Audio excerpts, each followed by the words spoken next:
this motherfucker comes along and it's like, oh shit. You don't want to compare a player to Michael Jordan. You will get your feelings hurt. You shoot airball scummies at the free throw line and then wipe your pants like your hands was wet.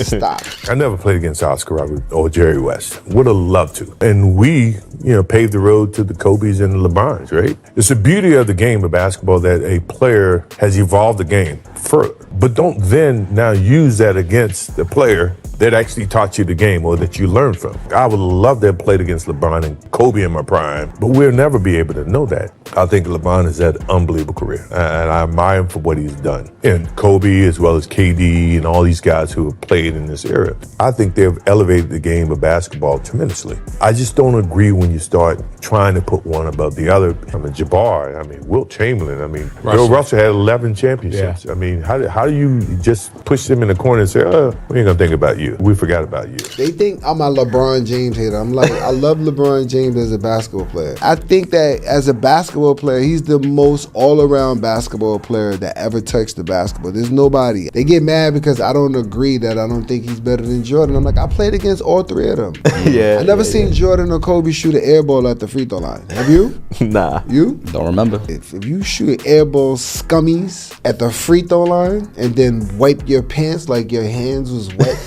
stop. Come on, man. It shouldn't even be mentioned in the same breath as Michael Jordan. Anybody that played in that era would tell you Michael Jordan was head and shoulders above them all. Excuse my language, this motherfucker comes along and it's like, oh shit. Second year in the league, he misses a whole bunch of games, got the foot injury, came back with just a few games left. Shows up, Boston Garden, game 2 against Bird, dropped 63. And lost. Through the legs. And Bird, but wait a minute, it didn't matter. Because when Larry Bird, a white superstar, busting black players' ass on a night in, night out basis, runs across you and says, quote, that is God in gym shorts. Mm-hmm. And it's over. Arrogant. It's over, right? And so then couldn't get over the hump. Isaiah and the Pistons kept standing this way time after time after time. I know this because Isaiah Thomas keeps reminding me. We used to kick his ass. We used to kick their ass all the time. They used to beat him. Him, Lambert, John Sally, Dennis Rodman. You had all of this going on and they kept standing in Jordan's way.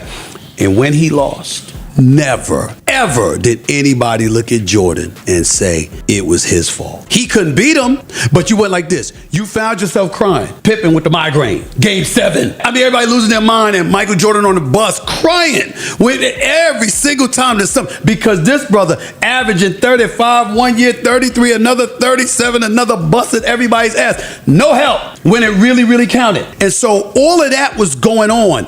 And he had ascended to such a point. There was no one else. It's true. There was no one else. I'm telling you what I know. There was nobody. Stephen, okay, but then why not acknowledge that David Stern's agenda ran hand in hand with all of this Jordan is the greatest bullshit? I'm not saying it doesn't go hand in hand. What I'm asking is, I have the NBA and Nike. What I'm asking is, what are you trying to say? That because David Stern was choosing to market Jordan, that somehow that gave Jordan an edge over other players? No, I'm saying that because David Stern chose to market Jordan and because Nike chose to market Jordan the way that they did with these catchy jingles and like Mike and these commercials and the sneakers and everything was fire, it added to the fans painting Michael Jordan as the best in the world. He cannot be beat. Easy argument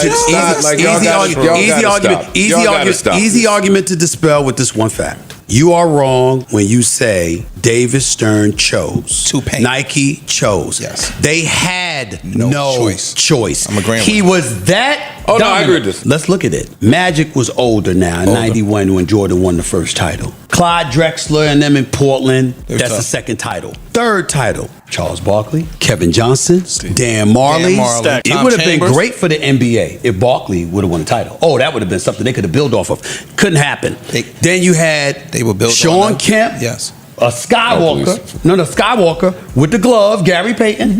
You had, and they would have done anything for John Stockton and Karl Malone to win. And let's not forget the Eastern Conference. Riley goes into New York, and Riley tries to emulate Bad Boys basketball. Yep. You get Anthony Mason you got John Stockton from Oakley, a grocery store. clothesline You get them dudes. Oakley. You get him from Chicago. Hard You nose. get Anthony Mason from the CBA. You got Xavier McDaniel. First, remember, Nick's first playoff run when him and Jordan were head to head with each other, face to face, getting in each other's face. Jordan like F you, blah, Fuck blah, you. blah. Xavier McDaniel wasn't backing down. Nick saying they're coming. Indiana on the come up. Somehow, some way, no matter what obstacle you threw in the way of Michael Jordan, he knocked him out. He overcame it. He knocked him out. He overcame And everybody knew, and as a guy that's been covering the NBA since 1996, here's what I would tell you.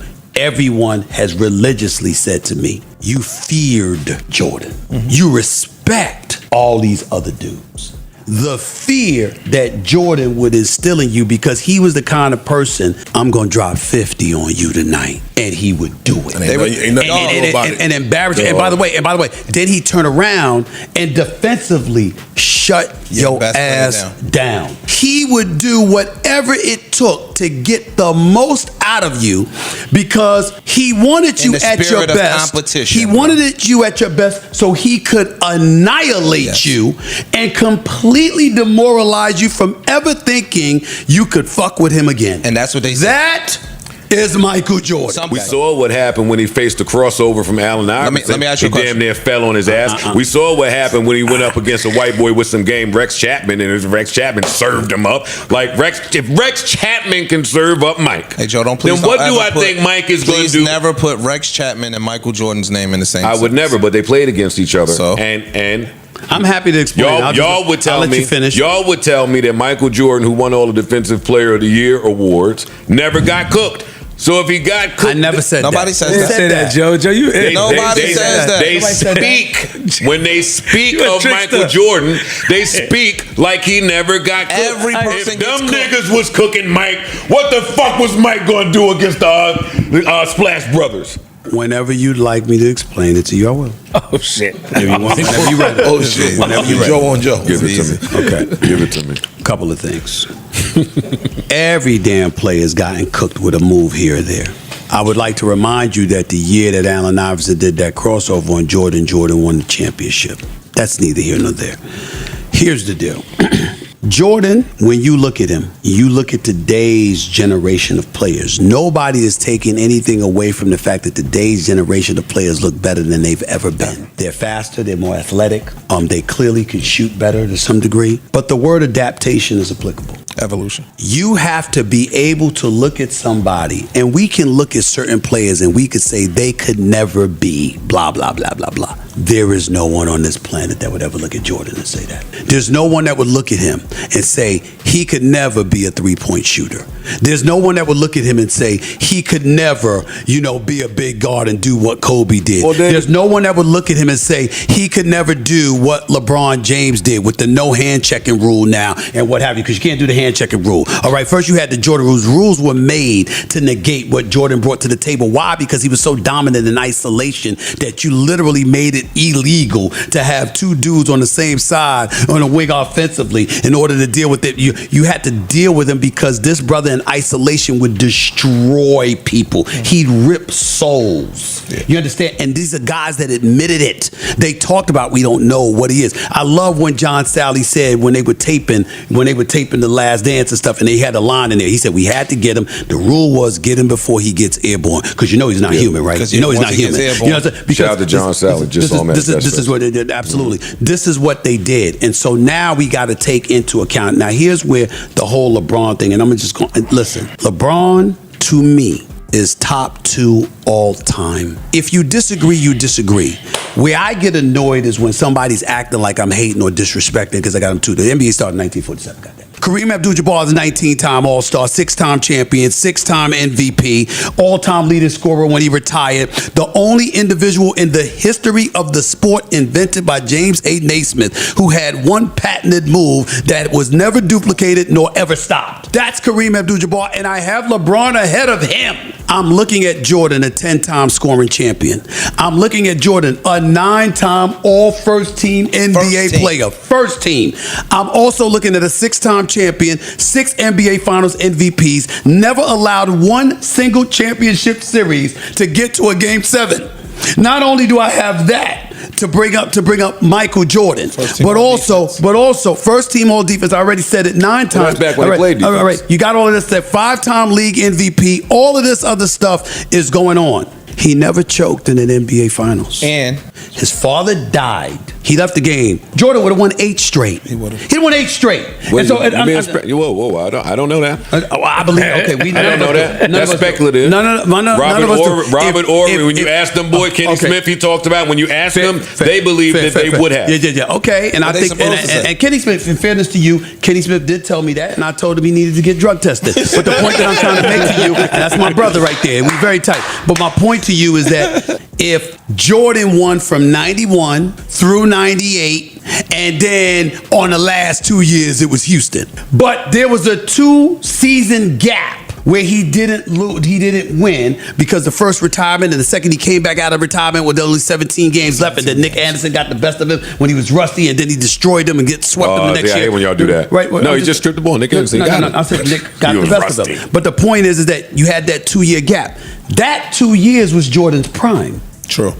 Those 2 years that Houston won was Jordan. It wasn't at the tail end of his career. So if you could win 3 straight, miss it 2 years, and then come back and win 3 straight, why couldn't he win 2 straight in the middle?